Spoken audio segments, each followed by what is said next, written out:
അല്ലാഹുവിന് ഏറ്റവും ഇഷ്ടപ്പെട്ട അമൽ ഏതാണെന്ന് നിങ്ങൾക്കറിയുമോ?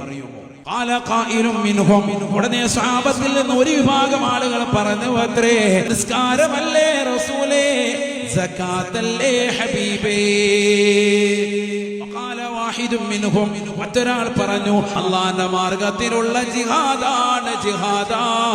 ഫഖാല റസൂലുള്ളാഹി സ്വല്ലല്ലാഹു അലൈഹി വസല്ലം, അല്ലാഹുവിന്റെ റസൂൽ പറഞ്ഞു, നിങ്ങൾ പറഞ്ഞതല്ല മറുപടി. അല്ലാഹുവിന് ഏറ്റവും ഇഷ്ടപ്പെട്ട അമൽ അൽ ഹുബ്ബു ഫില്ലാഹ് വൽ ബുഗ്ദു ഫില്ലാഹ്. അല്ലാഹുവിനുള്ള ഇഷ്ടമാണ്, അല്ലാഹുവിനുള്ള കോപമാണെന്ന് നബിയുനാ റസൂലുള്ളാഹി. അല്ലാഹുവിന്റെ വിഷയത്തിൽ ഒരാളെ പ്രിയം വെക്കൽ, അല്ലാഹുവിന്റെ വിഷയത്തിൽ ഒരാളോട് കോപിക്കൽ, അതാണ് ഏറ്റവും ശ്രേഷ്ഠമായ അമൽ.